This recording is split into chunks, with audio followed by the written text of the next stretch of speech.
നമസ്കാരം. മുരുകഭക്തിയെ അറിയാനുള്ള സെപ്സിൻസ് വചറ്റ്സ് വേൾഡ് എന്ന എൻ്റെ യൂട്യൂബ് ചാനലിലേക്ക് ഏവർക്കും സ്വാഗതം.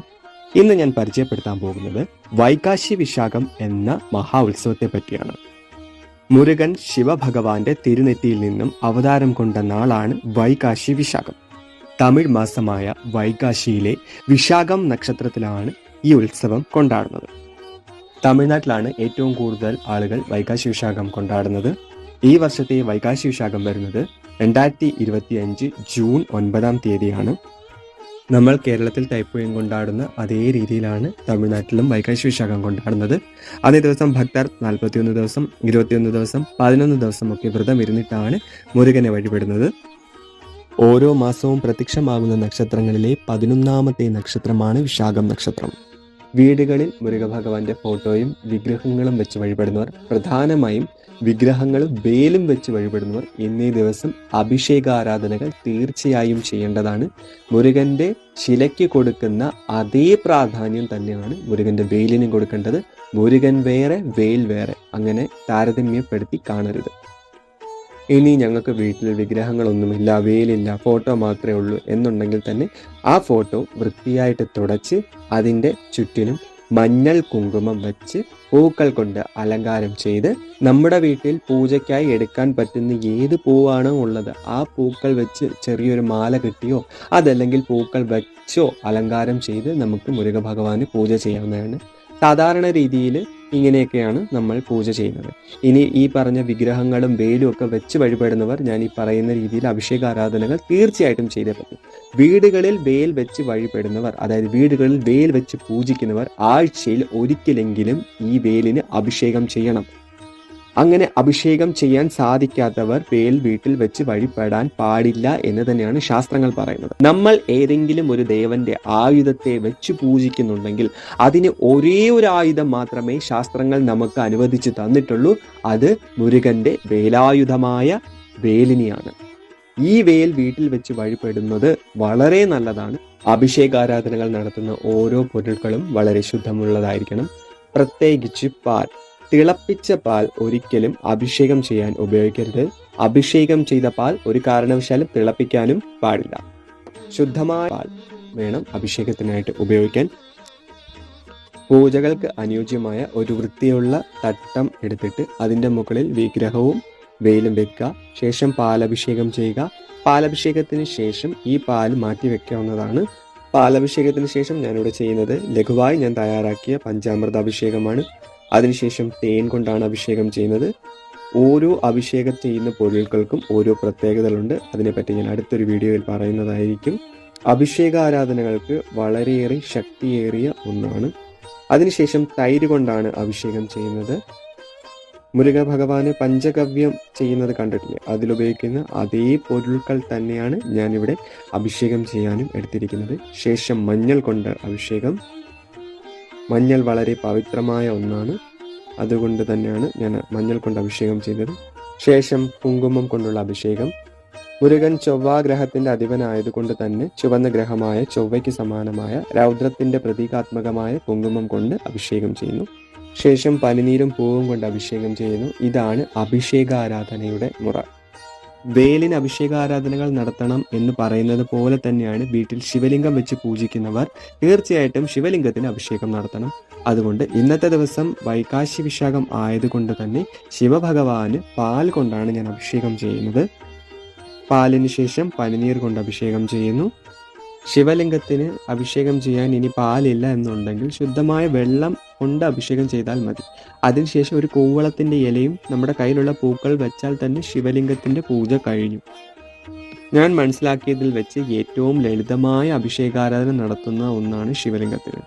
ശുദ്ധമായ ജലം അഭിഷേകം ചെയ്ത് പൂജയ്ക്ക് അനുയോജ്യമായ ഒരു പൂ വെച്ചാൽ തന്നെ ശിവലിംഗത്തിനുള്ള പൂജ കഴിഞ്ഞു.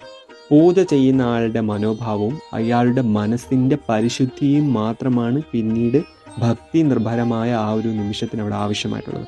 ഇത് മൂന്നും മതി, ശിവലിംഗ പൂജ കഴിഞ്ഞു.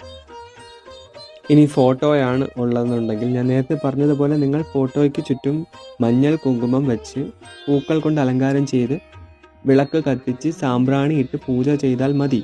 വിഗ്രഹങ്ങളെയും വേലിനെയും വെച്ച് വഴിപെടുന്നവർ ഈ പറഞ്ഞ കാര്യങ്ങൾ നിർബന്ധമായി ചെയ്തിരിക്കണം. അഭിഷേക ആരാധനകൾക്ക് ശേഷം നിവേദ്യം സമർപ്പിക്കേണ്ടതും നിർബന്ധമാണ്. ശാസ്ത്രങ്ങൾ പറയുന്ന കാര്യങ്ങൾ ഫോളോ ചെയ്ത് നമ്മൾ പോവുകയാണെന്നുണ്ടെങ്കിൽ ഒരു പൂജാമുറി വളരെയധികം പോസിറ്റീവായിട്ടുള്ള ഒരു എനർജിയുടെ സ്രോതസ്സാക്കി മാറ്റാൻ കഴിയും. നമുക്ക് തോന്നുന്ന രീതിയിൽ കൈകാര്യം ചെയ്യുന്ന രീതിയിലാണ് പൂജാമുറിയുടെ അവസ്ഥയെങ്കിൽ എന്തിനെയാണോ നമ്മൾ പ്രതീക്ഷിക്കുന്നത് അതിൻ്റെ വിപരീത ഫലമായിരിക്കും അതിൽ നിന്ന് ഉണ്ടാവുക. ഒരു കൈപ്പിടി അളവിന് പറ്റുന്ന വിഗ്രഹങ്ങൾ മാത്രം പൂജാമുറിയിൽ സൂക്ഷിക്കുക.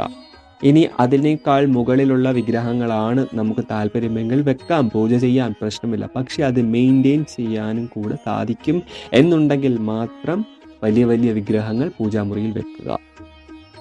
ഈ അഭിഷേകം ചെയ്ത വസ്തുക്കൾ പാല്, തൈര്, തേന് ഇതൊക്കെ നമുക്ക് കഴിക്കാം, പ്രശ്നമില്ല. പാല് ഒരു കാരണവശാലും തിളപ്പിച്ച് ഉപയോഗിക്കാൻ പാടില്ല. അഭിഷേകം നടത്തിയതുകൊണ്ട് തിളപ്പിക്കാൻ പാടില്ല. പിന്നെ മഞ്ഞൾ കുങ്കുമം ചെയ്ത അഭിഷേകം ചെയ്ത വെള്ളം കാൽപ്പെടാത്ത, അതായത് നമ്മൾ ചവിട്ടി നടക്കാത്ത ഏതെങ്കിലും ഒരു സ്ഥലത്തോ ഏതെങ്കിലും ചെടിച്ചട്ടിയിലെയോ നമുക്ക് ഒഴിച്ചു കളയാവുന്നതാണ്. ഇനി ഭഗവാനായിട്ട് സമർപ്പിക്കുന്ന നിവേദ്യം ശുദ്ധവും വൃത്തിയും ഉള്ളതായിരിക്കണം. അതായത് ഉണ്ടാക്കുന്ന ആഹാര വസ്തു അതെന്ത് തന്നെ ആയിക്കോട്ടെ അതൊരു കാരണവശാലും നമ്മൾ രുചിക്കാൻ പാടില്ല. നമ്മൾ രുചിച്ചതിന് ശേഷം അത് ഭഗവാന് നിവേദ്യമായിട്ട് സമർപ്പിക്കരുത്. ഇപ്പോൾ പായസമൊക്കെ ഉണ്ടാക്കുമ്പോൾ മധുരമുണ്ടോ അല്ലെങ്കിൽ നെയ്യ് കൂടിയോ എന്നൊക്കെ നമ്മൾ ടെസ്റ്റ് ചെയ്തിട്ട് നമ്മൾ പാചകത്തിൽ ചെയ്യുന്ന ആ ഒരു രീതി ഇവിടെ ഉപയോഗിക്കരുതെന്നാണ് ഞാൻ പറഞ്ഞത്. പൂജകൾക്കും അഭിഷേകങ്ങൾക്കും ഒക്കെ ശേഷം നമുക്ക് മുരുക ഭഗവാന്റെ ശ്ലോകങ്ങൾ ചൊല്ലാം, മന്ത്രങ്ങൾ ചൊല്ലാം. ഏറ്റവും അനുയോജ്യമായ എന്തെന്ന് വെച്ച് കഴിഞ്ഞാൽ സ്കന്ദഷഷ്ടി കവചം. അത് മനസ്സിരുത്തി പതുക്കെ നമുക്കറിയാവുന്ന രീതിയിൽ ആദ്യം മുതൽ അവസാനം വരെ ചൊല്ലി തീർക്കാൻ കഴിഞ്ഞാൽ ഏറ്റവും വളരെ നല്ലത്.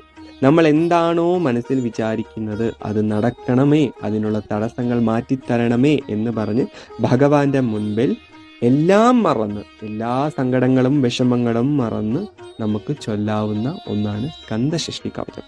ഈ സ്കന്ദഷഷ്ടി കവചത്തിൽ ശരിക്കും എന്താണ് പറയുന്നത്?